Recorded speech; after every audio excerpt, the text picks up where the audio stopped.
Plotinus was one of the most influential philosophers in antiquity after Plato and Aristotle. In his philosophy, there are three principles: the one, the intellect, and the soul. Historians of the 19th century invented the term Neoplatonism and applied it to Plotinus's philosophy. His metaphysical writings have inspired centuries of Islamic, Jewish, Christian, and Gnostic metaphysicians.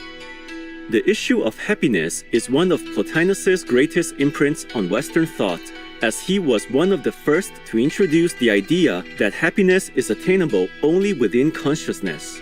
From all accounts, his personal and social life exhibited the highest moral and spiritual standards. He disliked talking about his own life, disapproved of meat, and refused medications containing animal substances. Plotinus's final words were, "Try to raise the divine in yourselves to the divine in the all." Long before his physical departure from this world, the philosopher entrusted two of his closest disciples, Porphyry and Emilius, with the extensive task of collecting, revising, and compiling his writings. Thus, the Six Enneads was published to share Plotinus's precious insights with countless generations. It consists of 54 treatises varied in length, arranged in 6 sets of 9, or Ennead, in 3 volumes.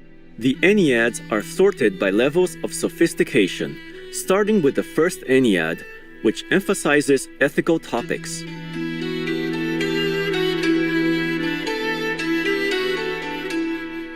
Graceful viewers, today we will continue with our program, Excerpts from the Six Enneads by Plotinus, Vegetarian, on True Happiness, Part 2 of 2, on Words of Wisdom.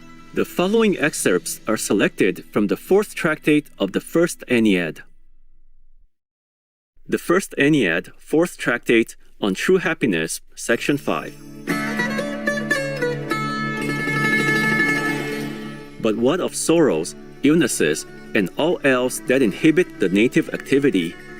The sage, we shall be told, may bear such afflictions and even take them lightly, but they could never be his choice, and the happy life must be one that would be chosen. The sage, that is, cannot be thought of as simply a sage soul, no count being taken of the bodily principle in the total of the being. He will no doubt take all bravely, until the body's appeals come up before him, and longing and loathing penetrate through the body to the inner man. And since pleasure must be counted in towards the happy life, how can one that thus knows the misery of ill fortune or pain be happy, however sage he be? Such a state of bliss self-contained is for the gods. Man, because of the less noble part subjoined in them, must needs seek happiness throughout all their being, and not merely in some one part. If the one constituent be troubled, the other, answering to its associate's distress, must inevitably suffer hindrance in its own activity. There is nothing but to cut away the body or the body's sensitive life, and so secure that self-contained unity essential to happiness.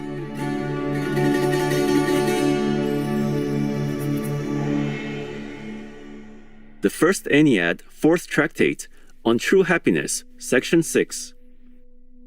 Now, if happiness did indeed require freedom from pain, sickness, misfortune, disaster, it would be utterly denied to anyone confronted by such trials. But if it lies in the fruition of the authentic good, why turn away from this term and look to means, imagining that to be happy, a man must need a variety of things, none of which enter into happiness?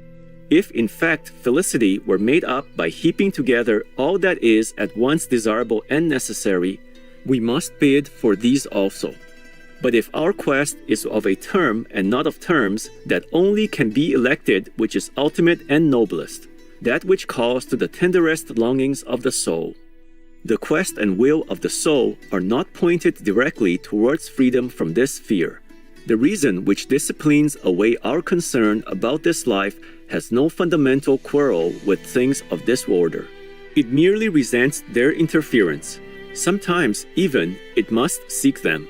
Essentially, all the aspiration is not so much away from evil as towards the soul's own highest and noblest. This attained, all is won and there is rest.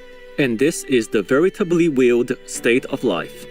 There can be no such thing as willing the acquirement of necessaries.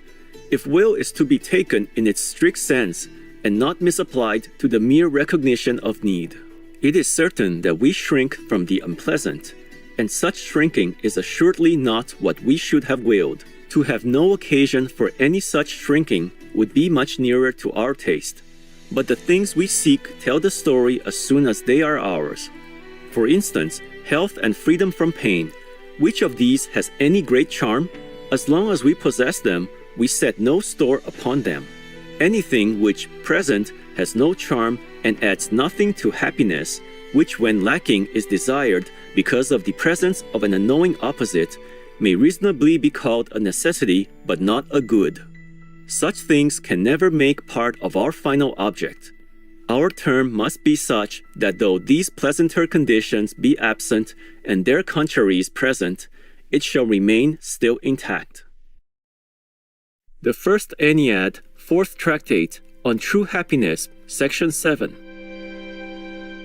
Then why are these conditions sought and their contraries repelled by the man established in happiness? Here is our answer.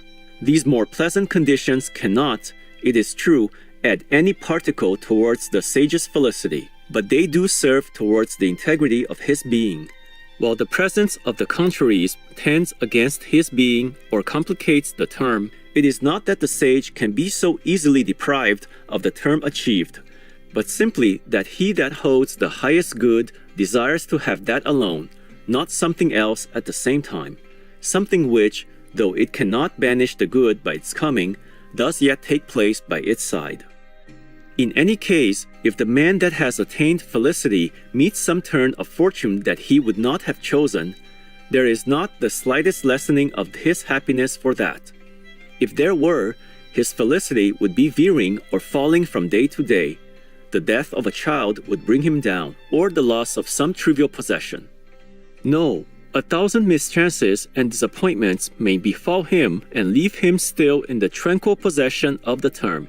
One that sets great store by wood and stones or by mortality among mortals cannot yet be the sage, whose estimate of death, we hold, must be that it is better than life in the body. But suppose that he himself is offered a victim in sacrifice, can he think it an evil to die beside the altars? But if he go unburied, wheresoever it lie, under earth or over earth, his body will always rot.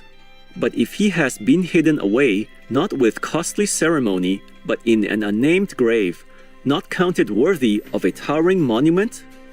The littleness of it! But if he falls into enemies' hands, into prison, there is always the way towards escape, if none towards well-being. He would reflect that the nature of this all is such as brings these things to pass, and men must bow the head. Besides, in many cases, captivity will certainly prove an advantage, and those that suffer have their freedom in their hands.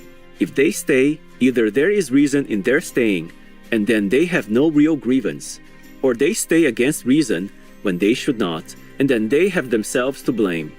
Clearly, the absurdities of his neighbors, however near, cannot plunge the sage into evil.